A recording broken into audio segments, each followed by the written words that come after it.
Fala galera, a gente está entrando agora no episódio 07 do Beyond Data. Para você que ainda não nos conhece, eu sou o Gelson, CEO e cofundador da Eratos. O Luca está aqui com a gente, como sempre, CTO e cofundador. E hoje o papo vai ser sobre um tema que está muito quente no universo dos dados, que é LLMs e Responsible AI.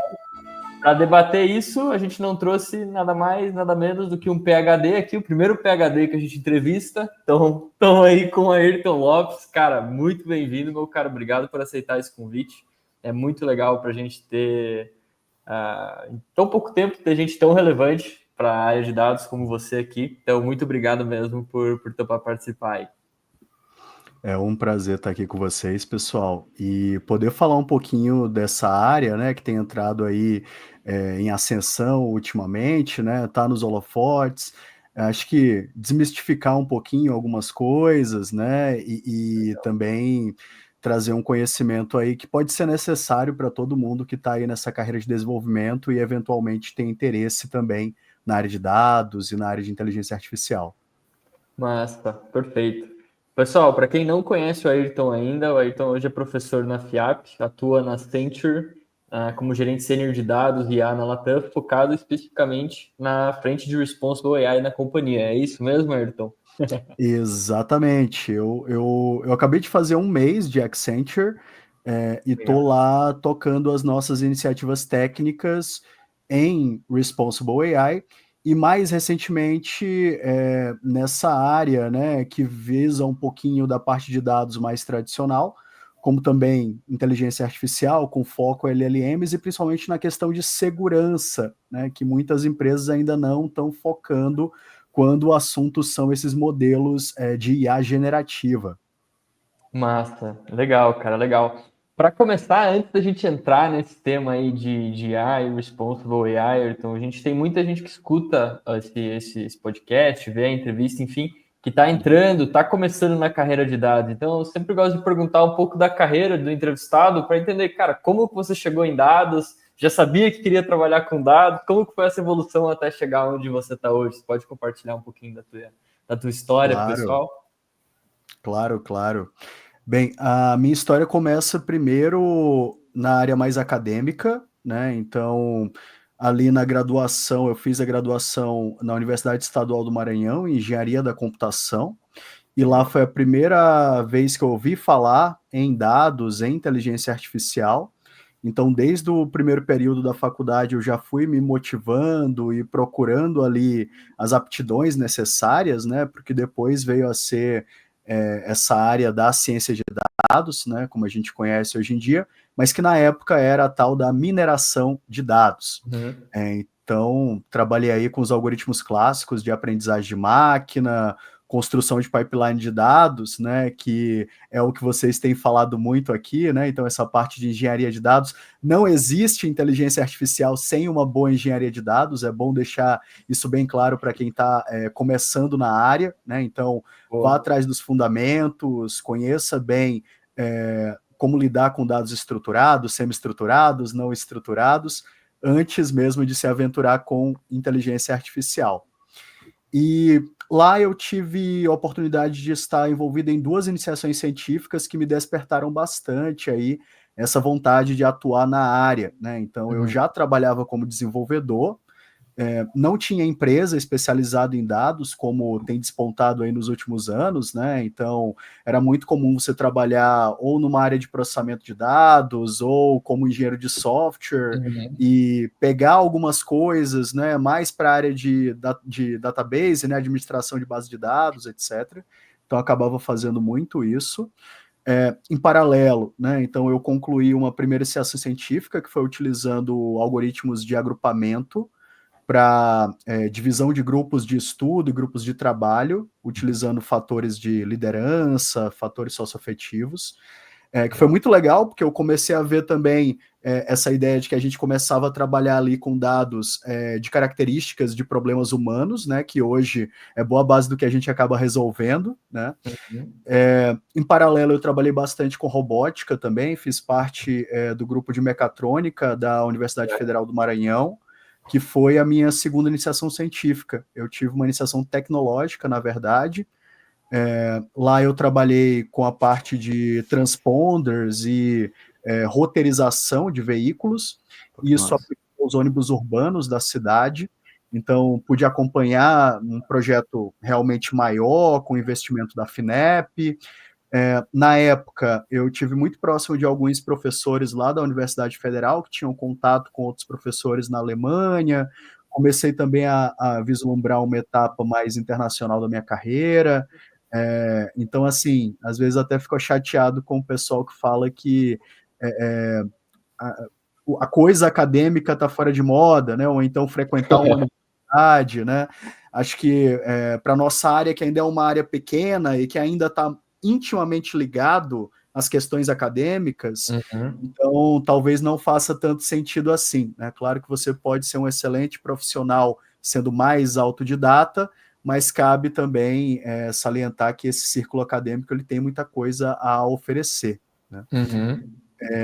Então, essa coisa da iniciação científica, da iniciação tecnológica, acabou formando muitos cientistas, tenho certeza, tá? Com certeza. E aí, nisso, eu tive vontade Até de fazer minhas outras formações. Pode falar, Mas Gelson. então, só para adicionar, e até a gente postou ontem, nossa senhora, ontem eu postei um corte do Lucas, que a gente soltou a entrevista dele umas semanas atrás, e ele fala muito sobre isso, né? Pô, por onde começar na área de dados? A gente perguntou, ele falou, cara, Uhum. tem que ter o fundamento, né? Ele até falou, não adianta você querer ir para cálculo sem ter o pré-cálculo. Eu acho que essas práticas de Faz sentido. iniciação científica, esse tipo de coisa, eu acho que acaba sendo um fundamento, né, de raciocínio, de muita coisa que leva para esse lado. Então, muito massa. Mas não queria interromper essa Claro. história aí. Não, mas imagina, Gelson, sempre que puderem também façam essas inserções, né? Porque acho que o que é legal na nossa área é essa construção do conhecimento coletivo, né? E eu vejo que vocês têm uma expertise muito grande aí em engenharia de dados, principalmente, né? Até pelo escopo do negócio de vocês. E é muito interessante que antes não tinha essa distinção, né? Entre o que era engenharia de dados, o que era depois o trabalho, mais especificamente de processamento, né? Eu, pelo menos, eu tive que aprender ali os vários escopos, né? Visualização de dados também. E acho que é muito legal quando a gente começa, né, a ver essa área evoluindo, né, e tendo essas diferentes oportunidades, né? Mas lembrando que muita coisa vem lá da área mais acadêmica, né? E aí, pessoal, num evento em 2013, em março de 2013, eu ainda tenho o crachá desse evento ali atrás, inclusive, eu conheci um professor da Universidade Presbiteriana Mackenzie, o professor Leandro Nunes de Castro, que hoje ele está numa universidade na Flórida, mas durante muito tempo ele foi uma das referências aqui no Brasil nessa área de inteligência artificial. E eu o conheci no evento da EMC, que é uma empresa que foi adquirida pela Dell, inclusive, e era uma empresa que ela estava fomentando muito Big Data na época. Tanto é que para esse evento veio lá o pessoal do Yahoo, né, que tinha criado a tecnologia do Hadoop, né, que foi uma coisa que a gente acabou utilizando bastante na área, né. E aí eu estava almoçando e esse professor veio conversar comigo, né, perguntou qual era o meu doutorado e eu naquela cara de pau, né, tendo que falar, pô, tô aqui na graduação ainda, né, tô terminando a graduação ainda. E aí ele pediu meu currículo, a gente foi conversando, né? Na época eu fiz um teste para uma bolsa que eles estavam fomentando junto com uma empresa, né? Acabei tirando uma boa nota, mas não podia vir nessa época, ainda estava me formando, né? Acabei me formando lá no Maranhão, depois vim para São Paulo e hoje em dia eu estou já há mais de 10 anos aqui em São Paulo, capital. Então, nisso eu vim fazer o meu mestrado, né, na Universidade Presbiteriana Mackenzie, nessa área de inteligência artificial propriamente dita. E lá eu acabei trabalhando com um problema muito interessante, que era a parte de extração de características de linguagem, né, que depois veio a ser essa área do processamento de linguagem natural e que culmina hoje aí nos Large Language Models, Small Language Models, ou o que você preferir, né? E lá, caras, eu trabalhei num projeto muito interessante, junto com o pessoal do Centro Renato Archer, de Campinas, que era. Eles estavam fazendo um projeto maior para o pessoal da Polícia Federal daqui do Brasil, e o escopo era criar algumas tecnologias de análise forense de dados. Então, no contexto de uma investigação criminal, que tipo de dados que a gente pode trazer, por exemplo, de mensagens anônimas? Então, mensagens de conteúdo racista, xenófobo, que contenha algum viés de possível problema com relação ao terrorismo e por aí vai, né? Caraca. Então, lá eu trabalhei com um problema que era a expressão de gênero, né? Então, identificar se possivelmente a pessoa que está escrevendo, ela é uma pessoa do sexo masculino, ou melhor, expressão de gênero masculino ou expressão de gênero feminina. Porque dentro desse trabalho a gente descobriu, né, que tem homens que têm expressão de gênero feminina e mulheres, biologicamente, né, que têm expressão de gênero mais masculina. E isso leva a várias coisas interessantes que até hoje aí estão sendo publicadas, né? Que é que hoje em dia a gente consegue, por meio do que você escreve, entender muito a respeito de você e utilizar esse conhecimento, né, como se fosse ali uma espécie de uma nova biometria, né? E isso tem sido utilizado aí pelas polícias ao redor do mundo, né? Os órgãos de investigação criminal. E essa questão, né, de segurança, análise forense tem crescido muito aí no mundo, né? E aí, caras, depois desse mestrado eu fui enfrentar o mercado de trabalho de fato, né, agora com essa carga, né, podendo me considerar um cientista de dados. Trabalhei então um tempo nesse laboratório que eu acabei me formando no mestrado, né, trabalhei fazendo muita pré-venda de projeto de IA, né, então muito algoritmo de agrupamento para empresa de contabilidade, empresa de cobrança, banco, a parte de verificação de churn, a parte de análise de sentimento para agência de publicidade, fizemos motor de recomendação para brecha online, então várias coisas diferentes aí que a gente vai criando uma certa casca, e eu me descobri na área de consultoria, né? Foi algo que eu acabei gostando bastante, é o que eu mais atuei aí na minha vida profissional e atuo até hoje, né? Então, depois trabalhei na F-Câmara, que é uma consultoria daqui de São Paulo, capital, fui um dos primeiros cientistas de dados por lá. Fiquei durante quase um ano alocado numa empresa chamada Duratex, cheguei a ser funcionário da Duratex, que era uma empresa de uma indústria de metais e louças sanitárias, né? E lá eu trabalhei muito com essa parte de visão computacional, a parte de verificação de dados de sensores, trabalhamos muito também com descontinuação de itens, né? Então pegar um catálogo da empresa, entender os itens que estão dando mais lucro, que não estão dando, que poderia ser ali trabalhado, né? Depois fui para uma outra consultoria chamada Magna Sistemas, que é uma consultoria que trabalha muito aí com a iniciativa pública. Então eu trabalhei na Secretaria de Educação daqui do estado de São Paulo.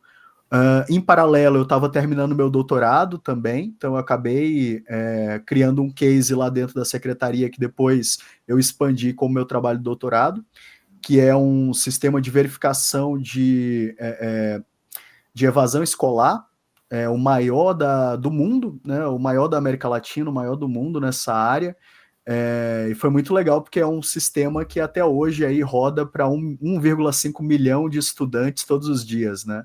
Então todo dia a gente está vasculhando ali, né, tanto o bem-estar do aluno, né, então dados do IBGE, dados, por exemplo, dos mecanismos de assistência social, a gente consegue fazer uma predição muito apurada até de quando possivelmente esse aluno vai estar evadindo, quais as causas possíveis daquela evasão, né? Criamos muito material na época também. E isso daí para mais ou menos qual faixa etária ali, só de curiosidade? Ensino médio e final do ensino fundamental. A gente viu que são as séries ali que a gente consegue melhor predizer. Porque no início, né, até como os critérios de nota, frequência, né, eles não são tão fáceis assim da gente mensurar em escolas de nível mais fundamental, início, né? Então a gente preferiu dar uma atenção maior para onde de fato há mais evasão aqui no sistema. Né? E você vai ver muito esse trabalho para pós-graduação, principalmente, né? Tem muito esse tipo de pesquisa. E aí depois, pessoal, eu fui me aventurar como gerente de pessoas, né? Então, uma nova experiência, né? Fui aí CDO, né? Chief Data Officer na Lambda 3, que era uma consultoria daqui de São Paulo, capital, bastante conhecida pelo podcast. Lá eu gravei, acho que mais de 20 episódios diferentes aí, né? Sobre dados, inteligência Legal. artificial. Cara, eu Tive uma conheci a equipe Lambda grande 3 por num lá. evento em Joinville, cara. Olha aí. Boa. Como é que era o nome da pessoa que trabalhava lá? Otávio era o nome dele. O Lá em Otávio trabalhou na 2019. Lambda antes de mim, exatamente. Ah, Exatamente. ele Eu fez entrei em um 2020. podcast, uma apresentação sobre machine learning lá. No Legal. mesmo dia que o Arthur Luz fez uma palestra lá também. Inclusive, esse evento em Joinville, para quem está escutando a gente, é dia 4 de abril, ou 5, no sábado, o dia que for sábado. Primeiro sábado de abril vai ter esse evento SQL Saturday em Joinville. Aproveitando a deixa aí, já vou O convidar o SQL pessoal. Saturday é muito legal. Boa, Mas, boa. E aí, pessoal, eu tive uma equipe por lá, né? Então, minha primeira experiência de fato gerenciando uma equipe grande de dados. Começou comigo e mais 3 pessoas, depois a equipe foi aumentando. Em um determinado momento, a gente chegou a ter mais de 30 pessoas envolvidas ali nos projetos de dados, né? E aí é que veio essa experiência de fato, né? Não só ter uma atuação mais técnica, mas também uma atuação de formação de pessoas para além do que eu já tinha lá na FIAP como professor, né? Então, essa experiência de lidar com engenharia de dados, ciência de dados num todo, visualização de dados, algo que eu nunca tinha trabalhado tanto assim, né? Poucas experiências profissionais, né? E mais recentemente estou aí na Accenture, né? A gente, lá como Lambda 3, a gente acabou sendo adquirido pela Activity, ainda trabalhei 9 meses lá como head da área de dados na Activity. A equipe acabou sendo desmobilizada, boa parte da equipe, né? E por essa razão acabei saindo, e hoje estou na Accenture aí com esse desafio da Responsible AI, como já foi mencionado aí anteriormente. massa. E para deixar todo mundo alinhado, o que é esse desafio de Responsible AI, Ayrton? O que é isso?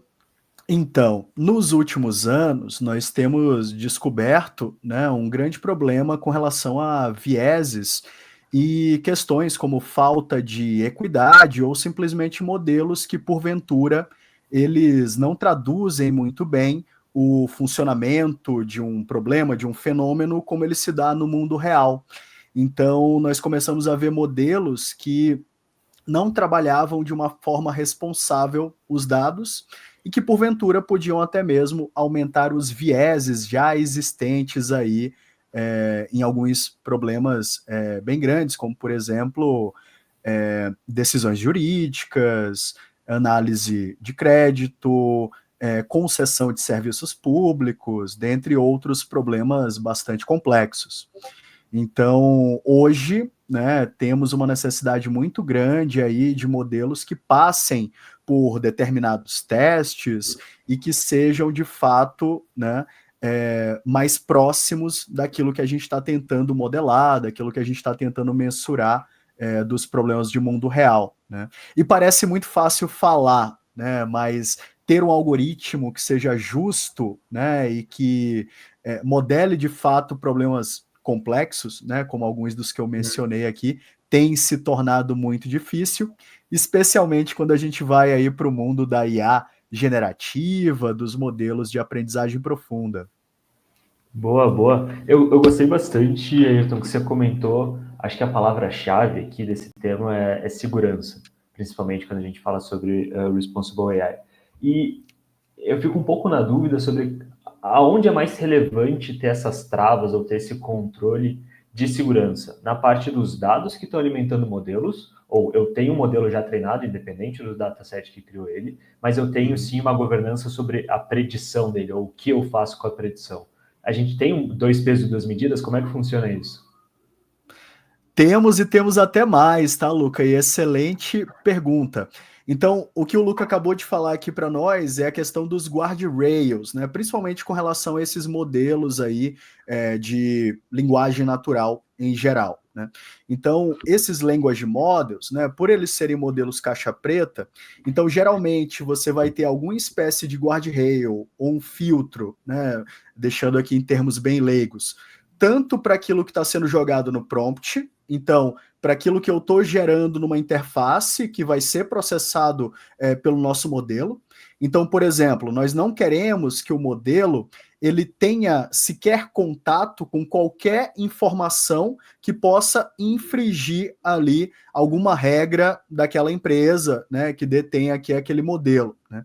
Então, certos conteúdos não devem sequer ser passados para processamento do modelo, né? Como você mencionou, outros tipos de guardrail também seriam necessários quando a gente fala do treinamento do modelo. Isso aqui a gente fala principalmente das big techs, dessas empresas, né, que estão aí fornecendo esses diferentes modelos.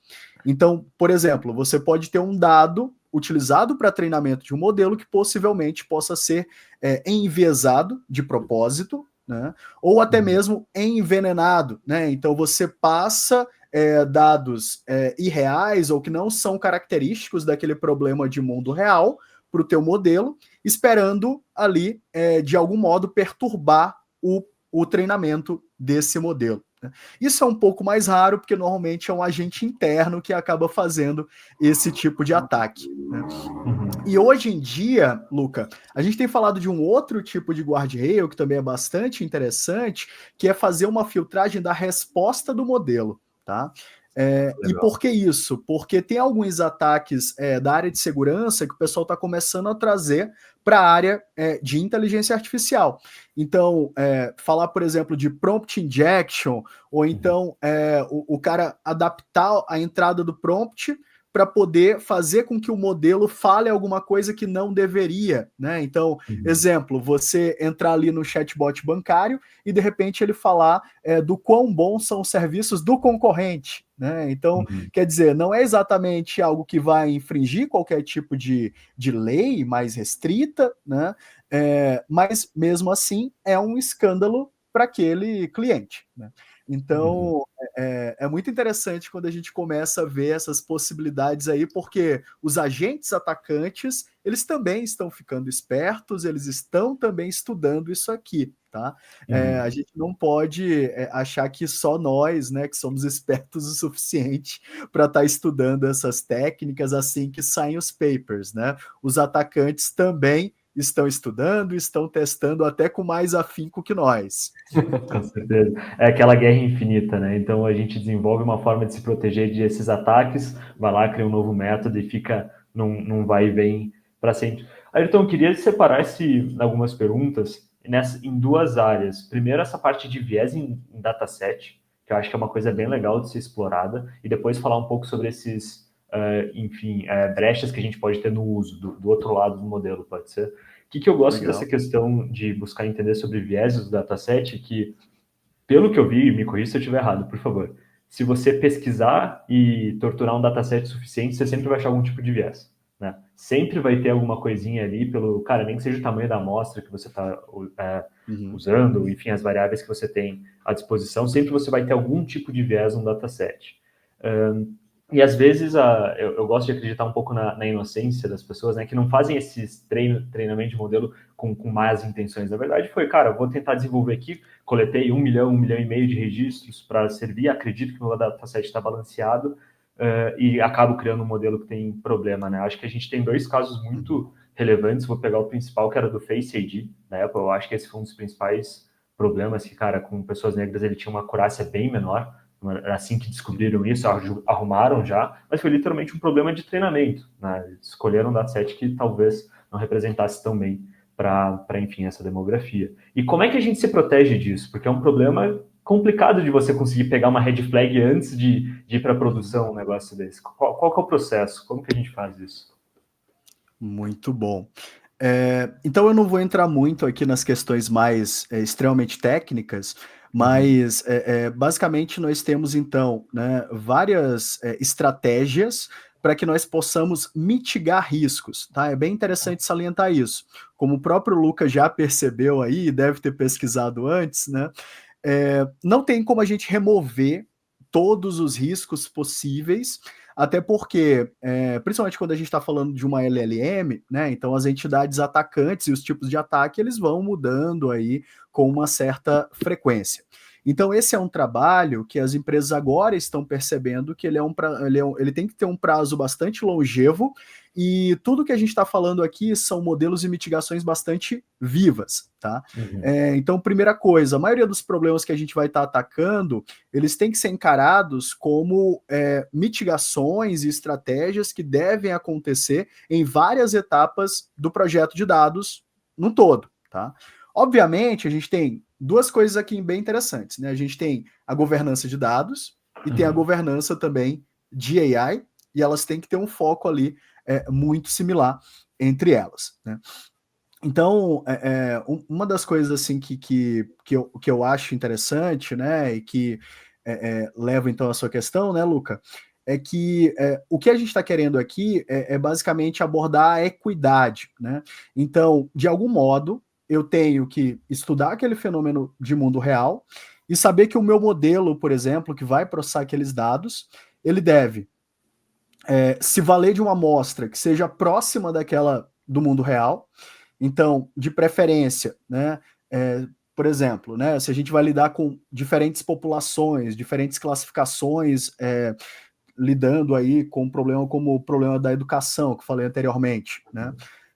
Um dos grandes problemas, né, é quando você tem aí essas classes desbalanceadas, né? Então você tem muito mais de um determinado dado do que outro, né? Então eu também acredito que as pessoas não façam esse mau uso ou IA não responsável, não é porque elas queriam que fosse assim.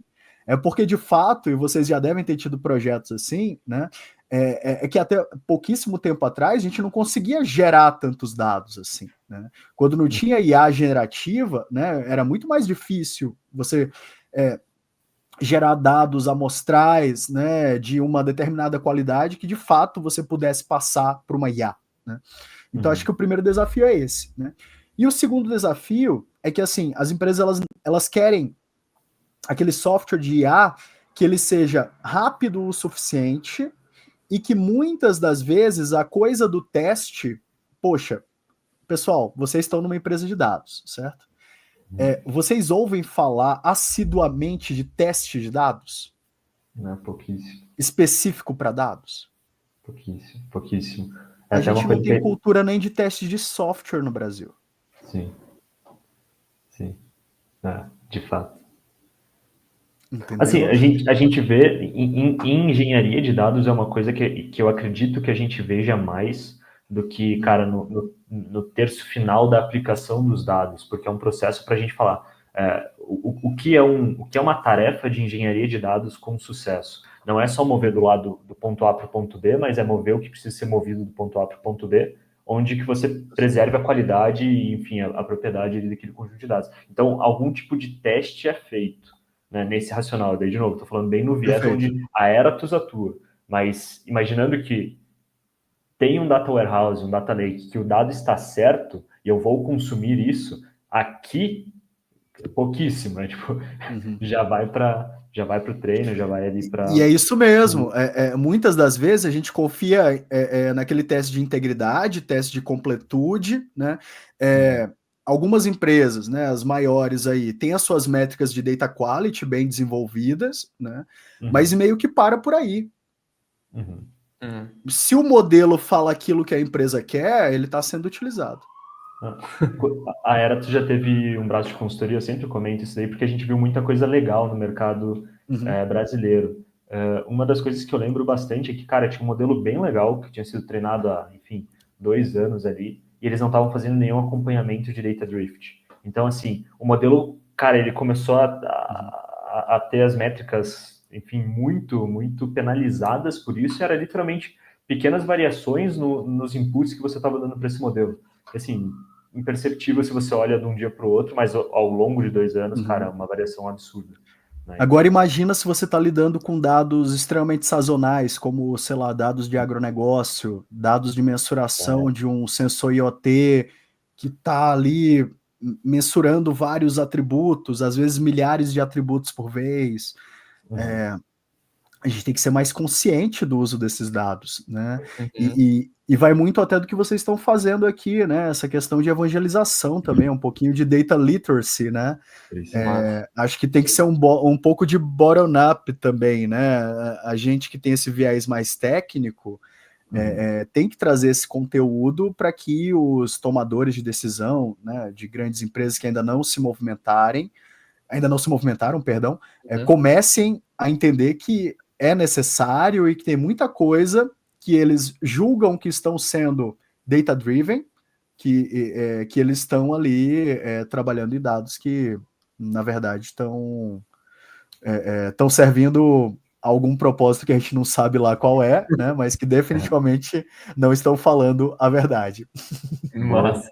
Eu tenho Cara, pegando um pouco nessa parte de consciência e conscientização, Ayrton, acho que tem algumas pessoas que veem essa parte de tentar trabalhar, né, uma IA mais responsável, com equidade, transparência, segurança, acaba sendo um freio na inovação, né? Então o cara quer, não, faz Muito. aí, deixa rolar e aí depois a gente vê o que vai ser. Você acha que realmente é uma trava? Até que ponto isso é verdade, assim?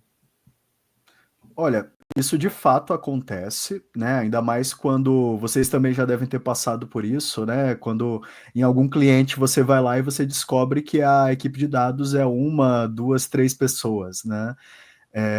Então, assim, ainda tem muita empresa que está nessa realidade, né? E tudo bem, eu já tive também, acabei de contar isso aqui para vocês, né? Mas, assim, se eu tenho um problema com esse software depois, eu garanto, né, que o tempo gasto e que, ali no geral, os recursos que você vai gastar para lidar com uma falha catastrófica são muito mais do que aquelas semanas que você faria para poder fazer os testes da maneira adequada, tá?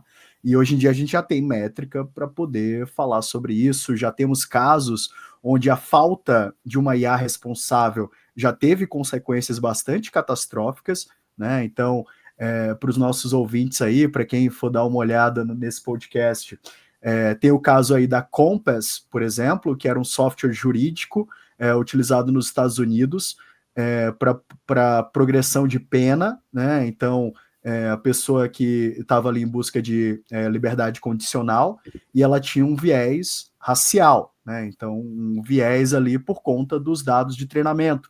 O Lucas citou aqui cases também onde você tem ali algum problema, por exemplo, na identificação de pessoas negras ou de pessoas de qualquer tipo de tom de pele mais escuro.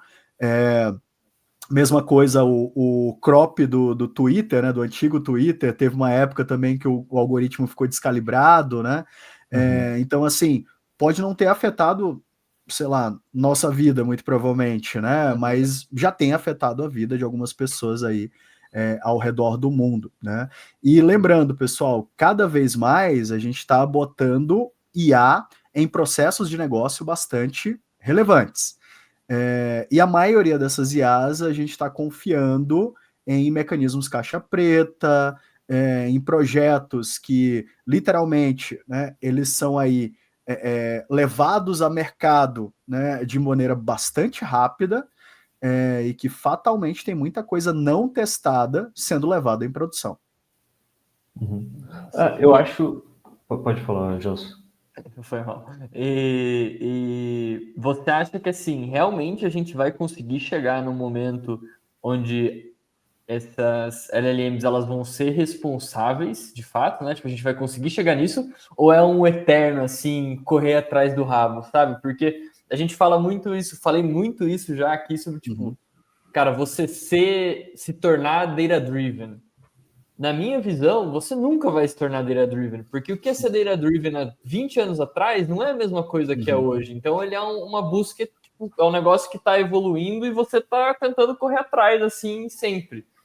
Como que você vê isso para a questão de responsible AI? É um negócio que vai chegar e falar, legal, feito? Ou é um negócio que a gente vai estar sempre buscando melhorar? Vai ter sempre alguém ali fazendo manutenção e cuidando disso? Tem algumas disciplinas que realmente, parando para analisar, nunca tinha analisado por esse espectro, mas que elas são ad infinito, né? Então, acho que Responsible AI é uma delas. Enquanto houver modelo, enquanto houver um robô programando alguma coisa que seja machine learning, vai ter que ter algum tipo de Responsible AI. Muito provavelmente vão mudar o nome, né? Como a cada 10 anos a gente muda os nomes das coisas, né? AI tinha caído em desuso, agora já tudo AI, né? Então... Mas assim, claro que a gente estava de brincadeira, né? Mas agora falando mais sério, assim, a gente sempre vai ter essa necessidade de segurança, né? Até tinha citado aqui na outra pergunta, principalmente para os LLMs, né? Hoje em dia a gente está trazendo muita coisa da área de segurança da informação mais tradicional, né? Algo que vocês vão estar ouvindo falar nos próximos tempos, né? Inclusive é notícia, tá aberto aí no mercado. A Accenture tem trazido que é essa noção de red teaming de AI, né? Então a ideia de que você sempre está se fazendo passar por um atacante para poder testar essas LLMs, tentando criar essas estratégias, porque é bem isso mesmo, tá, Gelson? Eu acredito que não tenha fim. É um processo que, enquanto a gente estiver criando IA, a gente vai ter que testá-las e vai ter que entender o que é o conceito de justiça, do que está acontecendo naquele problema que você está tentando resolver e trazer isso para o seu sistema, né? Acho que não tem volta. A partir do momento que lá nos anos 90 a gente começa a confiar mais nessas inteligências artificiais, né? Acho que a gente já nos sentenciou a ter que cuidar delas ad infinito. Justo. Boa. Eu vejo essa camada de segurança e responsabilidade não como algo que inibe a inovação, mas, na verdade, algo que viabiliza ela acontecer de fato. Você não ter nenhuma forma de passo a passo, segurança ou processo para dar um deploy, na verdade, você está aumentando muito o risco e sacrificando bastante o ROI, né? Na prática, a inovação, eu acho que ela não eu usei uma ferramenta nova, mas eu estou gerando impacto. Então, assim, eu acho que tem algumas etapas que uma empresa que não trabalha com AI e LLMs precisa fazer antes de ter isso em produção, né? Você tem boas regras de negócio estabelecidas num canal, num problema que você está querendo otimizar, porque, de fato, pelo que a gente vê aqui, essas regras de negócio elas são muito fundamentais para você conseguir ter essa balança depois, né? De tipo, estou indo na direção que o meu negócio quer fazer e pode fazer e garante a qualidade do resultado, ou parece que eu estou gerando predição e, enfim, sem nenhum tipo de segurança, né? Então, acho que tem um passo a passo para ser seguido. E lembrando, né, que assim, é um trabalho a mais, mas que se você não está fazendo, seu competidor está fazendo ou vai fazer, né? Então, não tem o porquê inibir a inovação, porque acredito eu, né, que a inovação bem testada ela é melhor ainda do que a inovação somente pela inovação, né? É bom deixar isso bem claro, porque às vezes, infelizmente, né, principalmente aqui no Brasil, nós, como área de dados, como área de inteligência artificial, às vezes somos desafiados a utilizar uma determinada ferramenta, fazer o release, produzir alguma coisa, porque o mercado está fazendo. Porque está no hype, porque alguém tem que usar aquela ferramenta, porque tem budget para aquilo e tem que gastar aquele budget, né? Mas não é o ideal, né? O ideal é que a gente tenha tempo para poder perfazer aí todas essas etapas. Boa. E pensando um pouco nessa questão de que a gente estava falando um pouquinho lá atrás sobre, temos vieses nos conjuntos de dados e a gente pode agora talvez começar a produzir conjuntos de dados com menos vieses. É tendência de cada vez mais a gente começar a usar conjuntos de dados totalmente sintéticos? Ou como que tu vê isso, Ayrton? Olha, muito legal, significa que vocês pesquisaram, porque esse é um problema aberto hoje em dia, né? Tem diversas opiniões. A opinião mais popular hoje em dia é que, infelizmente, né, nós já estamos começando a emburrecer as nossas LLMs, né? Vocês devem ter visto um comparativo que tem rodado aí o LinkedIn nos últimos tempos, né? Então, como a gente não está mais produzindo, né, ou pelo menos a escala dos dados que são produzidos de maneira mais orgânica, ela tem diminuído e claro, né, a escala dos dados gerados via LLMs e outros modelos tem aumentado, né?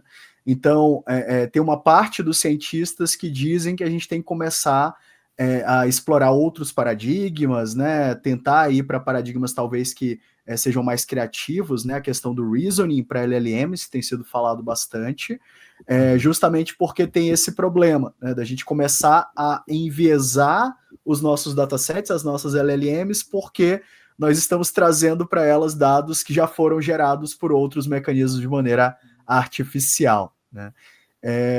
Não tem uma resposta fácil ainda para isso, tá? Porque hoje em dia, né, lembrando, né, para quem não tem a bagagem técnica, você ainda não tem nenhum modelo, nenhuma LLM ou outro sistema que de fato consiga saber, consiga diferenciar, né, uma escrita de algo de maneira artificial de uma escrita humana, de um dado que foi gerado por um ser humano, né? Obviamente, se você está num contexto mais geral de alguém que não está querendo burlar o seu sistema, você consegue ver, né? O professor Ayrton consegue ver quando o aluno ali só botou lá no ChatGPT o tema do trabalho, né? Mas assim, se a pessoa quiser fazer o prompt devido para que o ChatGPT, Perplexity, Gemini, etc., se faça passar por um ser humano, ele vai conseguir ali em algum grau, né? Então são algumas questões aí que a gente ainda tem em aberto, né? Porque realmente vai ter um momento que a gente vai estar entupindo aí os nossos LLMs de conhecimento artificial, de dados artificiais. E tem algum outro desafio como esse que você vê forte assim nesse tema? Temos sim. Primeira coisa, né, que vocês devem ter acompanhado também é questão de sustentabilidade, consumo de energia, né? Então é um grande problema que a gente tem hoje com relação às LLMs de maneira geral, né? Outra coisa também, né, aqui em particular, no Brasil, né, acredito que a gente tem um desafio muito grande de educação, de mostrar que nem tudo é IA generativa, que nem tudo é LLM, apesar de eu trabalhar com isso, né? Mas lembrando que ainda tem muito trabalho que a gente resolve com pipeline de engenharia de dados adequado, com visualização de dados, e assim, acho que até é natural, né? É uma tecnologia no grande patamar das coisas, é uma tecnologia relativamente nova, né? E que tem esses big players aí que estão querendo vender muito isso, né? Então, IBM, Microsoft, Oracle, todo mundo dizendo que é fácil e que vai resolver todos os problemas, e quando a gente vai ver não é bem assim, né? E, poxa, tô com os caras da engenharia de dados aqui, né, pessoal? É bom lembrar que sem dados de qualidade não existe inteligência artificial, né? E eu ainda vejo muito esse desafio, tá? O desafio, principalmente nas empresas brasileiras, é um desafio de base, é um desafio de qualidade de dados, é um desafio de estruturar os dados de acordo com aquilo que a companhia quer entender, quer se tornar data-driven, beleza. Saiba fazer as boas perguntas, saiba estruturar ali os seus experimentos, né? E isso a gente só consegue com base em dados de qualidade. Legal. Uma pergunta ou um debate que eu sempre vejo acontecendo dentro dos times de dados ou de tecnologia que vão implementar modelos de LLM internos nas empresas que estão é justamente, será que a gente treina o nosso?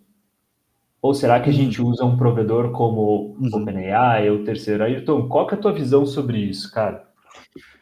Hoje ainda está muito proibitivo você criar a sua própria LLM, o seu fine tuning para empresas de médio e pequeno porte, né? Tanto é que tem algumas startups aí que estão florescendo nesse meio campo, né? Nesse meio termo. Particularmente, eu acredito que para a grande maioria dos usos, tá? Então, fazer um chatbot de atendimento, agora, por exemplo, a gente está trabalhando em alguns desses, né? Fazer também a parte ali de LLMs embarcadas em diferentes tecnologias, por exemplo, em veículos, em câmeras, em outras interfaces, né? A LLM como interface com o usuário.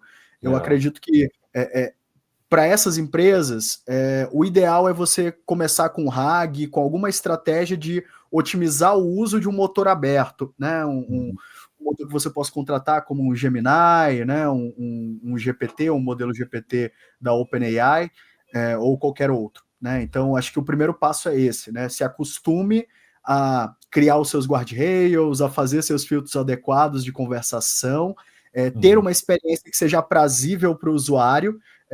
Não adianta a gente voltar àquilo que existia lá em 2017, 2018, né? Que todo mundo queria ter um chatbot, mas os chatbots não te levavam a lugar nenhum, né? Então, vamos evitar essa fadiga, né? Mas assim, é muito legal até onde a gente tem conseguido chegar, né? É importante ressaltar, mesmo para você que é um usuário mais básico de ChatGPT, Perplexity, etc., né?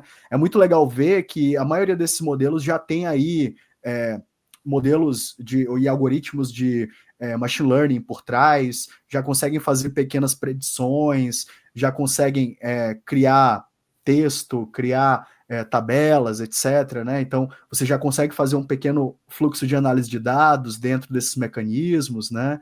Então, assim, aos poucos, pessoal, a gente vai chegando naquele platô mais de produtividade e que essas tecnologias, de fato, elas vão estar mais próximas ali de serem, de fato, um software de prateleira, não vão existir tanta customização. Acredito que a gente está nesse meio termo, né? Então, assim, a grande maioria das empresas consegue já ser atendida por uma OpenAI, por um Gemini, etc., né? E aos poucos a gente vai ter aí startups florescendo com modelos mais específicos, né? Então vendendo mesmo como se fosse um software de caixinha aí que você vai fazer um drag and drop. Acredito bastante nisso.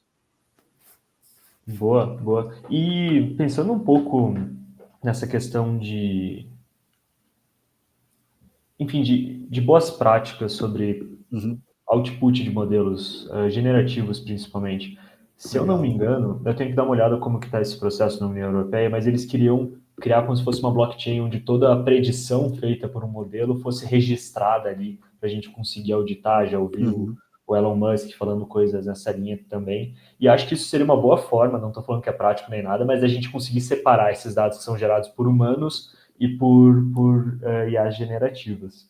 Mas como é que tu vê um pouco essa guerra, assim?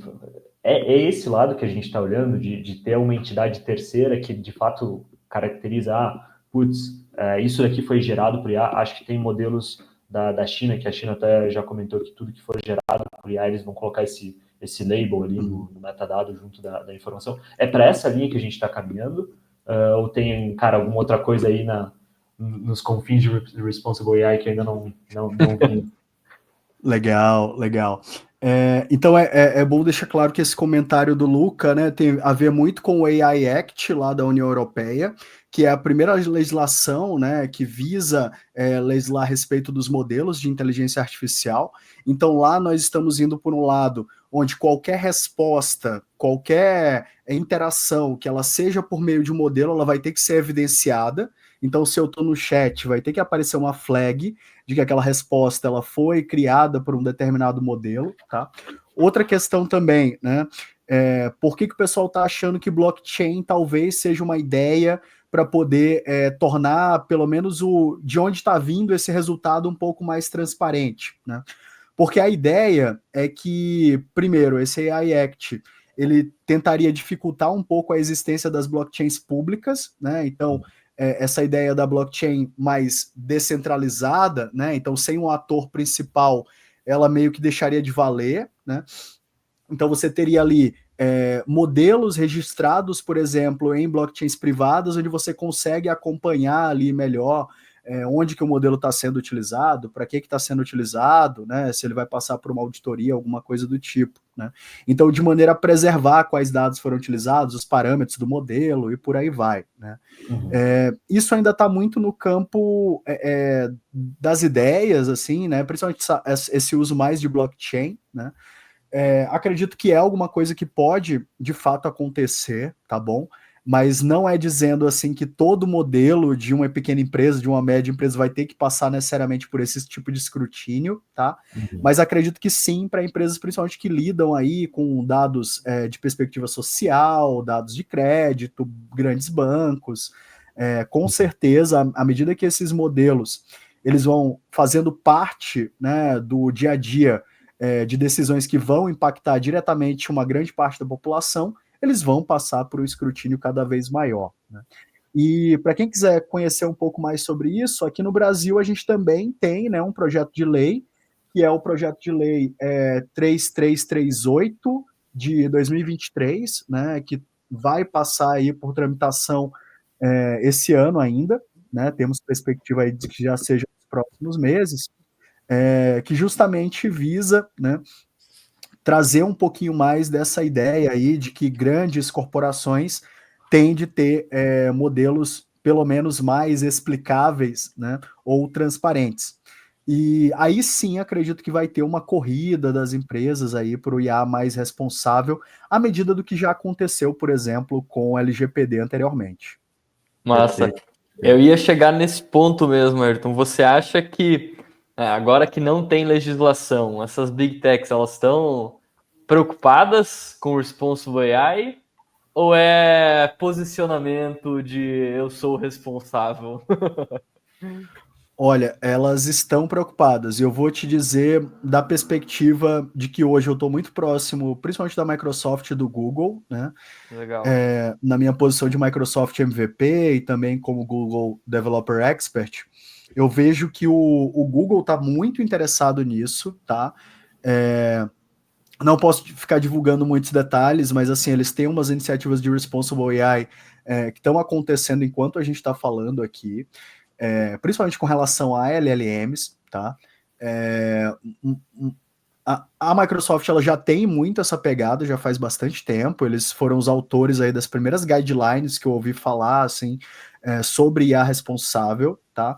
Mas ao mesmo tempo, a gente tem que pensar que elas são empresas que estão trabalhando com LLMs de contexto geral, né? Então a Microsoft junto com a OpenAI e o Google via aí modelos como Gemma, Gemini, né?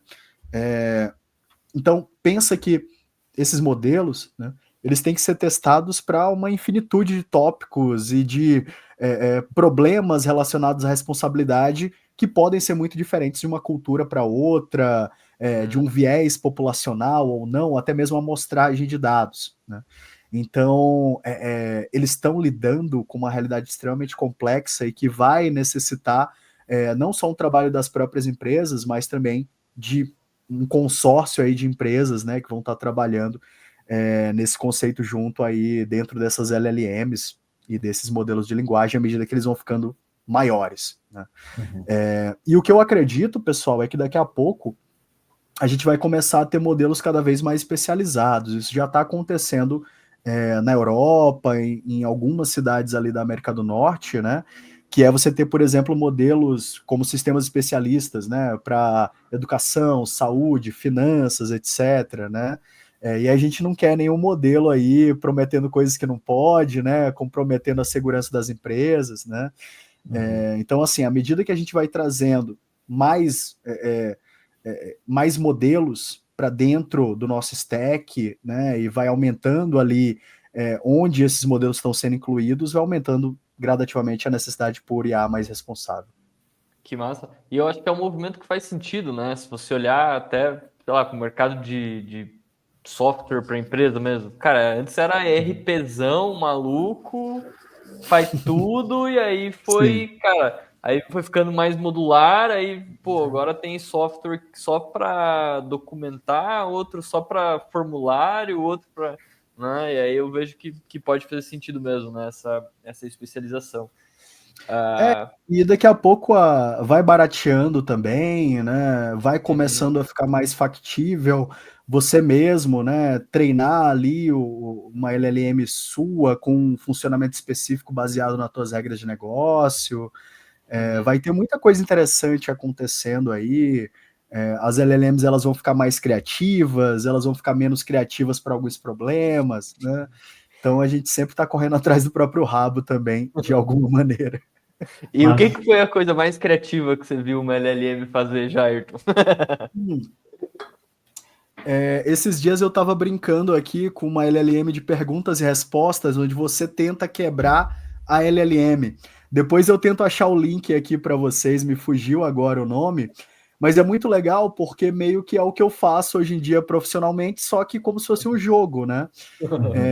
E é bem interessante assim, esse conceito de você ter uma LLM que ela vai aprendendo quais são os prompts que podem possivelmente quebrá-la, e algumas coisas que funcionavam um tempo atrás passam a não mais funcionar, ela vai ficando esperta, né, de uma maneira forçada, mas vai começando a aparentar ser mais esperta, né, e isso me leva a ter algumas questões aqui de como que vai ser os nossos modelos de segurança, as estratégias que a gente vai estar adotando aí logo mais. Né? Isso me deixa bastante motivado com o trabalho que a gente tem feito por aqui. Cara, que legal. Fiquei pensando em várias formas de tentar implementar isso aí em escala. Um desafio bacana de... Não é legal? Perigoso para ficar vendo de noite isso aí, que o cara não dorme daí. Né? Então, cara, acho que ia ser muito legal para a galera se você pudesse compartilhar um pouco do processo de criar esses guardrails. Você estava falando um pouco sobre as big techs e eu fiquei pensando, beleza, quando você faz uma pergunta para o ChatGPT agora, tipo, putz, como que eu faço, sei lá, napalm em casa? Né? Ou como que, qual ação eu invisto? Ele vai falar hoje em dia de tipo, putz, ó, eu sou um modelo, eu não posso responder isso aí, você tem que entrar em contato. Então tem uma política que impede a predição dele. Mas como que é feito isso? Boa. Então, pessoal, anteriormente, né, quando a gente falava dos modelos mais tradicionais de processamento de linguagem natural, então, antes da chamada da API, né, onde você tem ali basicamente o teu modelo, você tem, então, normalmente um processo de filtragem. Esse processo anteriormente, por exemplo, ele era um regex. Ele estava ligado ao dicionário ali de tópicos e algumas coisas que aquele teu modelo ele não poderia ter sequer qualquer tipo de acesso. Né? Então, se tem ali um dado que parece um CPF, um RG, se está falando de alguém que é uma pessoa politicamente exposta e por aí vai. Né? Exemplo. Hoje em dia, basicamente, a gente tem meio que um agente, uma LLM, que nós forçamos ela a interceptar aquela mensagem que seria enviada, aquele prompt, e eu consigo ver se aquilo ali, por exemplo, está fora do escopo do que deveria ser trabalhado dentro daquela LLM base daquele cliente. Então, exemplo, né?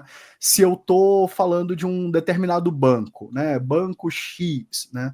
Então a minha entrada ela não pode versar sobre banco Y, sobre o concorrente. O ideal é que o meu chatbot ele nem tenha acesso àquela informação, né? Por quê? Para não ter sequer a possibilidade dele falar lá dos serviços do banco Y. Por quê, pessoal? Isso já aconteceu anteriormente, tá bom? Recentemente, há um tempo atrás, a gente teve um caso aí de uma concessionária lá, não me lembro agora se era da Ford, mas que estava recomendando Chevrolet ou vice-versa, né? Mas justamente para não ter casos como esse, né? Então, hoje em dia, o legal é esse conceito de agentes, tá, Luca? Você tem uma LLM que você utiliza um agente podado, né, menor, como parte ali de um mecanismo de filtragem desse pipeline, de como você está tratando, então, tanto as entradas quanto as saídas daquela tua LLM, daqueles agentes principais, né? Uma outra característica que é muito interessante também e que nos auxilia com relação à segurança é você tratar cada tópico que você quer que seja falado dentro daquele teu chatbot como um agente individualizado.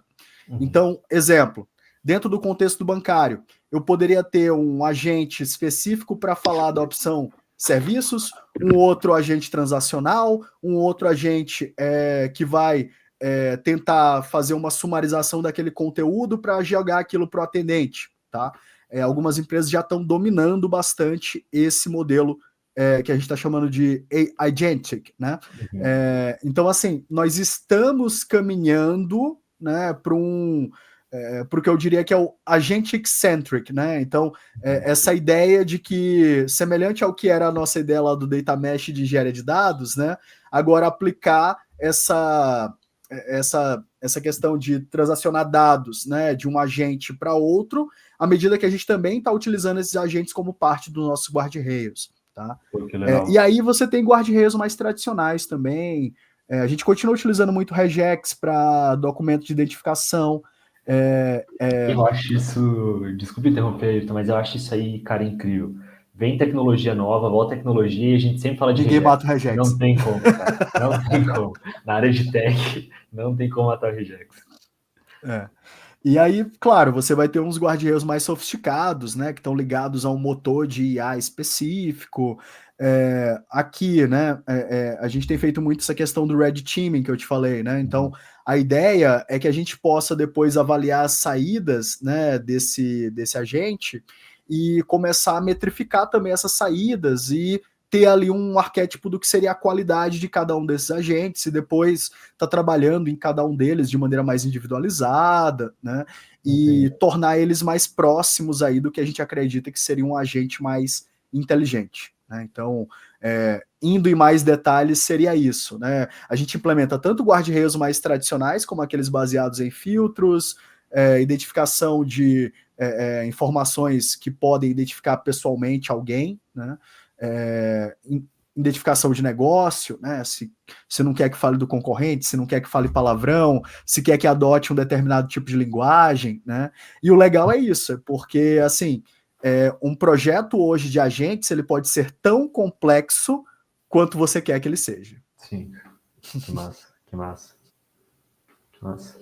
E pensando um pouco nessa questão de aplicar políticas no output de modelos, eu acho que, em específico, sobre as LLMs, a gente tem uma situação muito única, que temos poucos provedores, ou um número limitado de grandes provedores, que me parece fazer sentido com que qualquer tipo de filtro seja aplicado a eles, sabe? Então, por exemplo, imagina, essa tecnologia não pode ser usada para o mal, para o crime.